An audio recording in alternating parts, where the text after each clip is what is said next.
मेरी बेगम अब दोबारा माँ नहीं बन सकती। उन्होंने उसके अलावा उसके पखाने वाले पट्ठे काट दिए हैं, यूरिन वाले पट्ठे काट दिए हैं, हर चीज़ काट के रख के तो उसको दोबारा स्टिच भी नहीं किया, सिर्फ काट के 10 दिन के लिए ऐसे ही रख दिया है। माँ भी नहीं बन सकती वो, माँ तो दूर, वो अब मुकम्मल औरत भी शायद बन सके। डॉक्टर्स ने यही बोला है, बस आप लोग इसकी ज़िंदगी की दुआ करें। अस्सलाम वालेकुम नाज़रीन, मैं हूं आपका मेज़बान फैसल खान सूरी और आप देख रहे हैं एनपीजी मीडिया। नाज़रीन, आजकल डॉक्टर्स नहीं पैदा हो रहे बल्कि कसाई पैदा हो रहे हैं जो कि लोगों की जानों के साथ बहुत आसानी के साथ खेल जाते हैं और पता भी नहीं चलने देते। इसी तरह की एक स्टोरी आपके साथ आज मैं शेयर करने आया हूं। मेरे साथ मौजूद हैं एहतशाम। इनकी बेगम की डिलीवरी का ऑपरेशन था, तो ऑपरेशन करने की बजाय उन्होंने ऐसा कुछ सर अंजाम दिया वाक़या कि आप भी सुनकर हैरान रह जाएंगे। वो क्या था, हम एहतशाम से ही जानेंगे। एहतशाम साहब, जब आप अपनी बेगम को डॉक्टर के पास लेकर गए, क्या किया उन्होंने? मैं अपनी जब वाइफ को डॉक्टर के पास लेके गया हूँ, पूरे 9 माह मैंने उनसे प्रोसीजर करवाया प्रेगनेंसी के दौरान। मतलब हर रिपोर्ट में उन्होंने कहा ठीक है, well and good, well and good, well and good. जब डिलीवरी का टाइम आया है तो तब भी यही बोला है, वेल एंड गुड, सब कुछ ठीक है, नॉर्मल है, जैसे होना चाहिए वैसे ही है।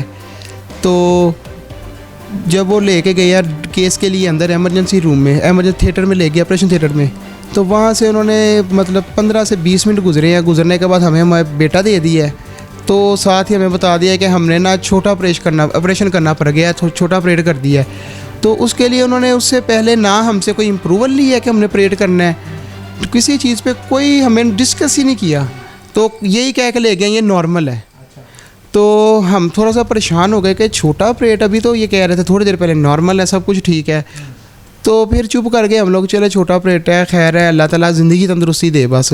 तो तकरीबन 2 से ढाई घंटे उन्होंने अंदर ऑपरेशन थिएटर में लगाने के बाद वापस आए बाहर। हम लोग परेशान हो गए, कोई हाल नहीं कि क्या हो गया ऐसा जो ये 2-2.5 घंटे हो गए ऑपरेशन थिएटर का दरवाज़ा ही नहीं खोल रहे। तो 2-2.5 घंटे बाद जब उन्होंने दरवाज़ा खोला है तो इन्होंने मेरी वाइफ को बोला है हमें कि इसको ले जाएं घर आप लोग, इसको चल के आपने हद से ज़्यादा केयर करनी है। 10 दिन इसको आपने बेड से नहीं उतरने देना, 10 दिन का इसके लिए बेड रेस्ट है।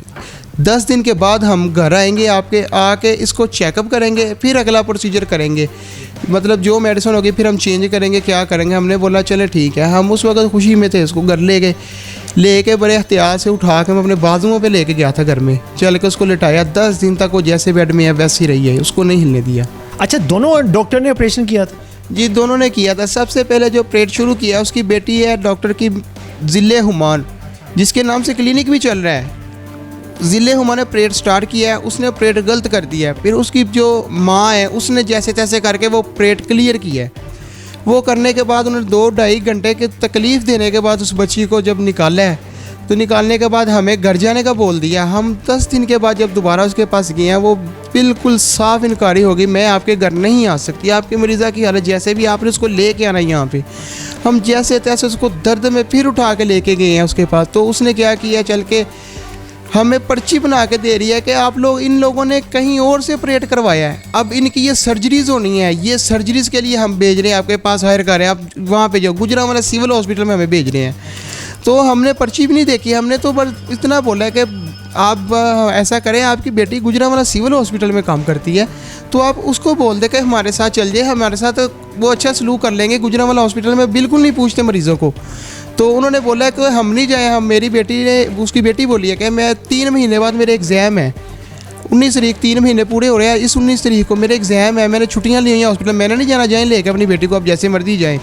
तो वो डॉक्टर को बोला कि सिर्फ फ़ोन कर दो आप, हाँ आपकी फ़ोन कॉल पे हमारी सुनवाई हो जाएगी, वहाँ पे हम कर लेंगे। लेकिन उन्होंने बोला हम क्यों करें फ़ोन, आप लोग जाओ।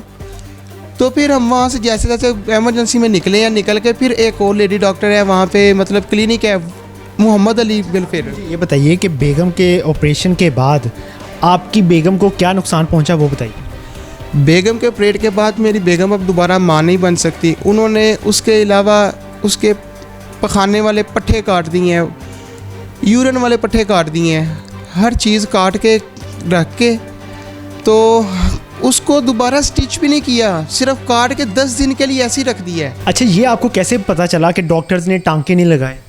जब हम दूसरे क्लिनिक पे गए हैं ना, दूसरे डॉक्टर के पास, तो उन्होंने जब देखा ये केस, उन्होंने देखते ही बोला है कि उन्होंने बच्ची के साथ किया क्या है। हम तो हैरान है, ये बच्ची ज़िंदा कैसे है, ये तो कत्ल किया उन्होंने। उसके जो मतलब कट लगाए हैं, जो वेंस काटी हैं, उन्होंने उसको स्टिच भी नहीं किया, टांका एक भी नहीं लगा हुआ, सिर्फ बाहर से लगा दिया टांका कि आप लोग देख भी ना सको कि अंदर क्या सिस्टम है। तो जब हमने उसको बोला, हमने बोला इसका क्या हाल है, उसने बोला इसको अभी कुछ ना कुछ ना किया तो इसकी जान को ख़तरा है, इसकी जान को अभी भी ख़तरा है, हम परेशान हैं, 10 दिन इसने कैसे गुजार लिए हैं। तो ये सब कुछ होने के बाद हमने उसको बोला कि आप जो हो सकता है आपसे वो करें, लेकिन इसकी जान को नुकसान ना पहुंचे। उन्होंने बोला इसका ऑपरेट होगा, सर्जरी हो गया। हमने बोला आप करें सर्जरी इसकी। उन्होंने सर्जरी शुरू की, तकरीबन 4-4.5 घंटे ऑपरेट के बाद उन्होंने बोला जी सर्जरी हो गई है, जो टांके वगैरह वो सब कुछ लग गए हैं। लेकिन जब शिफ्ट किया उसके बाद भी उसकी पेन को कोई कमी नहीं आई। 4 दिन हम उस हॉस्पिटल में रहे हैं। उस हॉस्पिटल में रहने के बाद उन्होंने हमें बोला 4 दिन मज़ीद वेट करेंगे, अगर आपके मरीज़ में कोई बेहतरी नज़र आई हमें तो ठीक है, उसका यहाँ पे इलाज चलता रहेगा, अगर ना नज़र आई ना तो हम इसको कहीं और भेज देंगे। तो फिर हमने उनसे रिक्वेस्ट की कि आपकी मेहरबानी है, आपने इसको एक्सपेरिमेंट ज़रूर करना है 4 मिनट यहाँ 4 दिन यहाँ और मज़ीद रख के, आपसे 4 दिन में नहीं कवर हुआ, आप हमें पेपर बना के दे किसी हॉस्पिटल के, हम वहाँ पे लेके जाएँ किसी अच्छे हॉस्पिटल के। उसने भी हमें सिविल हॉस्पिटल के बना के दिए हैं पेपर। आपने ये CPO साहब को दरख्वास्त जो लिखी है उसमें आपने लिखा है मेरी बीवी के पाखाने वाली वेंस ही काट दी गई हैं और जिससे वो तकलीफ़ के साथ साथ पेशाब करने से भी कासिर हो गई हैं। तो ये सुनकर डॉक्टर्स आग बगोला होगी और बोला कि तुम जो चाहो कर लो, हम कहेंगे कि ये ऑपरेशन हमने किया ही नहीं है। बिल्कुल ऐसे ही है, उन्होंने पर्ची पे लिख के भी दिया कि हमने ये ऑपरेट किया ही नहीं है। अच्छा, उन्होंने लिखा भी यही है कि हमने ये ऑपरेट नहीं किया, ये इन्होंने कहीं से घर में बुला के करवाया ऑपरेट। तो हालांकि मेरे पास तो जब उन्होंने ऑपरेट किया है, ऑपरेट करने के बाद जो बच्चे का मतलब दूध वगैरह ये चीज़ें लगती हैं, मेडिसिन लगती है, वो पूरा पेपर तैयार करके इन्होंने मुझे दिया हुआ है, वो मेरे पास है। तो अब क्या आपकी बेगम माँ बन सकती है दोबारा? नहीं, वो दोबारा माँ नहीं बन सकती, माँ भी नहीं बन सकती। वो माँ तो दूर, वो अब मुकम्मल औरत भी शायद बन सके। डॉक्टर्स ने यही बोला है, बस आप लोग इसकी ज़िंदगी की दुआ करें। अच्छा, डॉक्टर्स ने क्या कहा है, कितना अर्सा आप अपनी बेगम के नज़दीक नहीं जा सकते? डॉक्टर्स ने बोला कम से कम 6-7 साल मैं अपनी बेगम के नज़दीक नहीं जा सकता। तकरीबन साल, 1.5 साल, 2 साल तो मुसलसल उसका ट्रीटमेंट है, जिसमें वो उम्मीद है कि इंशाल्लाह वो सेट हो जाएगी। तो अब आपने एप्लीकेशन दी है CPO साहब को, क्या रिस्पॉन्स आया? मैंने ये अभी एप्लीकेशन CPO साहब को नहीं दी। जिस दिन मैंने एप्लीकेशन देने जाना था उस दिन मेरी बेगम की हालत इस तरह की हो गई थी कि मुझे एमरजेंसी में उसे लाहौर में लाना पड़ गया था। तो अभी तक कोई कानूनी कार्रवाई नहीं की आपने? अभी कानूनी कार्रवाई मैंने गखर थाना सिटी में ना एप्लीकेशन दी है, तो उस एप्लीकेशन पे अमल दरामद कहते हैं तब भी होगा जब मैं वहाँ पे जाऊँगा। अब मैं वहाँ पे या इसको इस हाल में छोड़ के कैसे जा सकता हूँ? वो लोग तो अपना इजीली क्लिनिक चला रहे हैं, हंस रहे हैं, खेल रहे हैं, अपनी ज़िंदगी इंजॉय कर रहे हैं। लाइफ तो उन्होंने मेरी बर्बाद की है, ना मेरा कारोबार है, ना मेरा कुछ, हर चीज़ मेरी बंद हो गई है। अच्छा, डॉक्टर्स ने किसी किस्म की धमकियाँ भी दी थी आपको? डॉक्टर्स ने जब हम उनके पास ऑपरेट ख़राब हुआ, जब दूसरे क्लिनिक वाले के मोहम्मद अली वेलफेयर पे गए हैं तो हमें पता चला सही मसले का, तो इनके पास गए, इनको चल के बोला है कि ये मसला इतना ख़राब था, आपने हमें पहले क्यों नहीं बताया? 10 दिन आपने उसको तड़पने के लिए क्यों छोड़ दिया? अगर सिर्फ उन्होंने बोला है कि लोगों के छतों से गिर के मर जाते हैं, एक्सीडेंट में मर जाते हैं, तुम लोगों की बच्ची बच गई, तुम ये शुक्र करो। तो आपने अपनी बेगम को ये सब कुछ बताया? नहीं, ये चीज़ें नहीं बताई। मैं तो सिर्फ उसको हौसला देता हूँ, नेगेटिव पॉइंट उसको एक भी नहीं बताता। फ़र्ज़ करें अगर उनको पता चलता है तो फिर आप क्या करेंगे, क्या रिएक्शन होगा?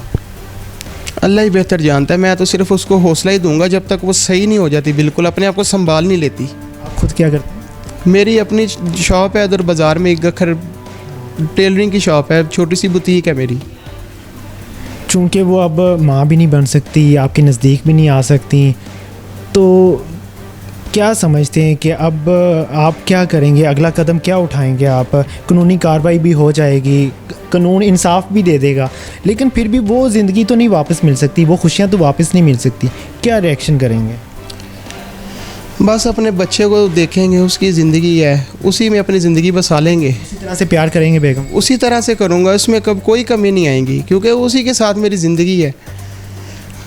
बिल्कुल जी, एक औरत माँ बनती है उसको बहुत खुशी होती है, लेकिन जब किसी के साथ इस तरह का हादसा पेश आ जाए तो मेरे ख़्याल से उसकी ज़िंदगी ही ख़त्म हो जाती है, वो जीने की ख्वाहिश ही छोड़ बैठता है। तो जिस तरह के आजकल डॉक्टर मार्केट में आ रहे हैं, मेरे ख़्याल से कि हमारी कौम को तबाह कर रहे हैं। हमने एक ऑपरेशन भी किया था एनपीजी मीडिया टीम ने, तो आप वो भी लाजमी देखिएगा। हमने एक फ़ेक डॉक्टर को पकड़ा था जो बिल्कुल पढ़ी लिखी नहीं थी, एक स्टूडेंट थी और उसने अपनी डिग्री भी अभी हासिल नहीं की थी, प्रैक्टिस भी कहीं नहीं की थी, लेकिन वो भी लोगों की डिलीवरीज़ कर रही थी।